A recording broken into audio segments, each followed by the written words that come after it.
What's going on, man? What's going on? Been a minute. You know what I'm saying? Just had to, been a while before, I showed my face, you know what I'm saying, everything.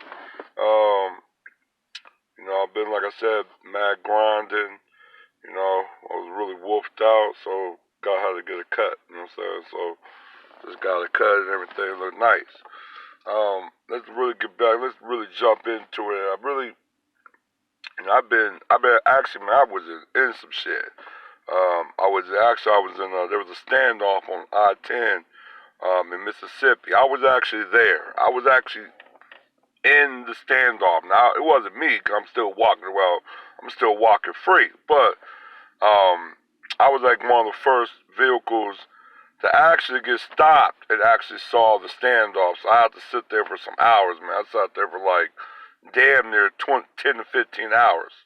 Um, it started like around 9 o'clock a.m.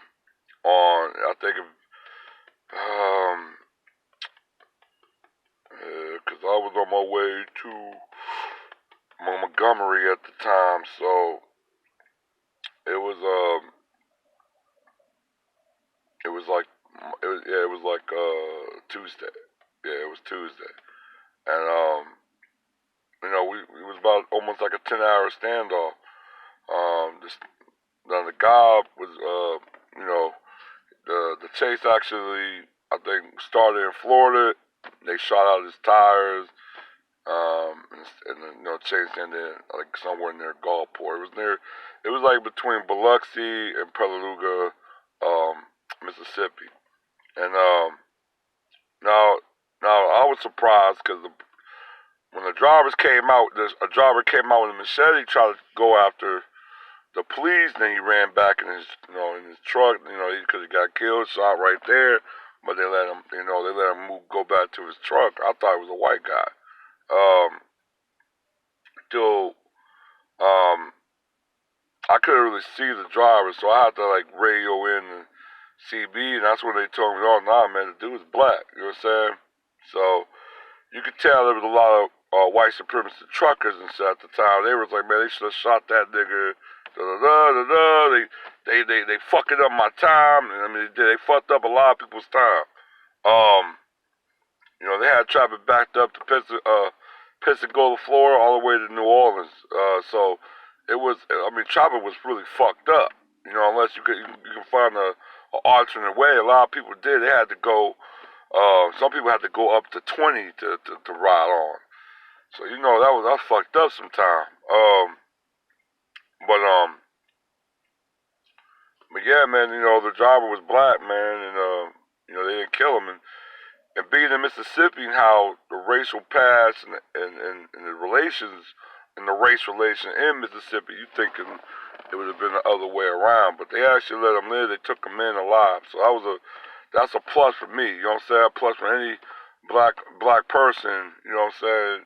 In America, for to be in a standoff, um, to try to go, badge a weapon. But the thing about it is he had a machete. Now, he had a gun, it would have been a whole different ballgame, but he had a machete, so you have to get close to somebody, pretty close to do reprimand damage.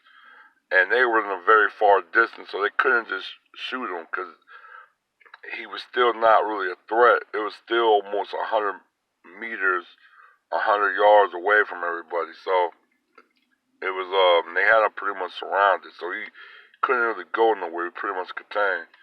Um, but, yeah, man, they let him. They took him in alive. I think he had a mental breakdown. So they definitely gonna take him for mental evaluation and shit. But yeah, he's never gonna drive again. Never gonna drive a truck again, man. He did too much shit. So whatever, his license is forever gone. You know what I'm saying? He could forget about driving another truck.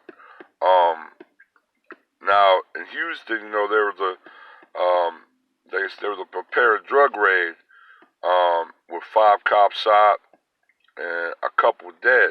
You know what I'm saying? And they were white. And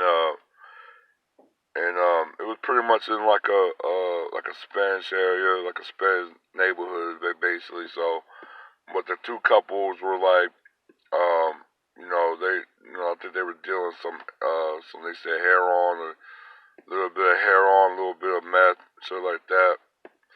But what a lot of people was talking about is, in media and in their families, like, the cops broke into the wrong home. They never sold dope. They were Marines. They were productive. They had their own business. They had good lives. The police had no business breaking in and killing them. And so there's a lot of speculating in Houston if the cops intentionally broke into the wrong person's house. That's basically what the discussion in Houston is. I mean, that's what a lot of some of the Hispanic families and a lot of white white media is talking about. A lot of blacks is kind of like,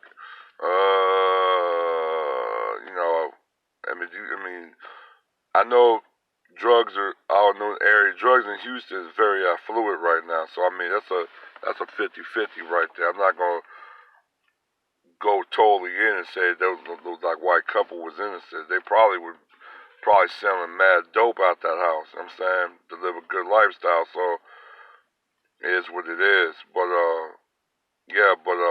this really was just a totally opposite week last week because you had a standoff involving a black suspect that was taken in alive, and another side of the coin, you had a drug raid with police, with basically the police killing the two white couples. So very, very turning event. A lot of karma right there. You know what I'm saying? I have to say, Ogun or Sean, Yasa.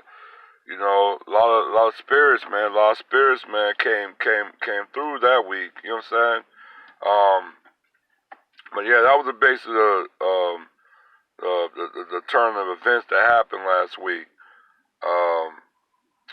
So definitely just let you know, man. I mean, you'd be surprised what the turn of events might be, and the power to be that's professing it. So yeah, man, it is what it is. I'm definitely going to drop another video because I definitely want to talk about this Virginian governor, and I definitely want to talk a little bit about Trump and his somewhat like compliment to Kamala Harris. A lot of people kind of like been fooled with what he said, but I may talk a little bit about that. But he said that Kamala Harris has the best come out,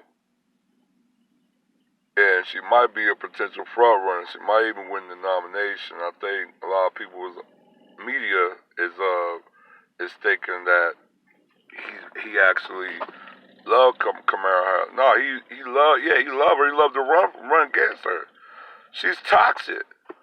He knows there's too many skeletons coming out of her skull or her cloud. She he already recognized she might not even be black. So you got basically a person that look at her as easy prey. You know what I'm saying? Um, the black community is not rocking with her. So I'm gonna tell you, without the black vote, you're not getting into that White House. You know what I'm saying? You're not gonna get into that White House. You know what I'm saying? This is what it is. I mean, and like I said, you got these other groups. Some of these other groups don't really vote with our interests or your interests. They vote with the best group. They vote along with dominant society. So you should understand that from the last election. You know what I'm saying? Also, this guy, man, also, he's Democrat. I think Rodham or something like that, Rodham or Natum, something like that, and he will not resign after the information about him with blackface. Now, the thing about me is, why this information didn't come out when he was running? Why now? Why do it now? You know what I'm saying? And definitely, like I said, the person that I think Justin Fairfax is a lieutenant governor of Virginia. He might have a chance to become the actual governor of Virginia. I think that he'd be the fifth black governor in the United States, or maybe I think the second black governor in Virginia history.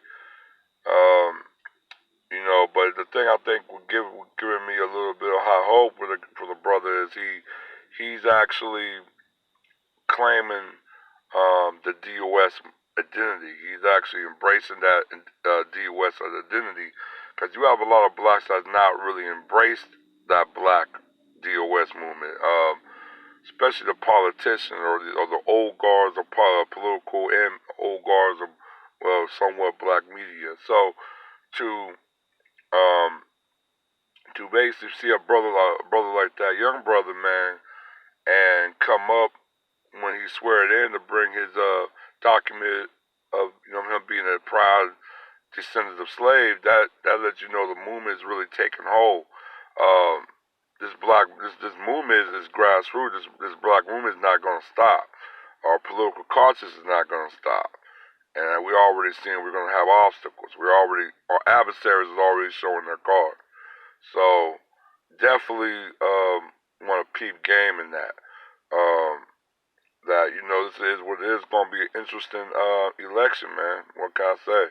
I'll come back with another video and really wanted to talk about what that bitch move by NSNBC try to do with Joy Reid.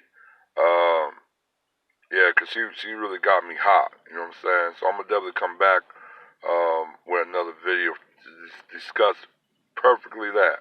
All right, one.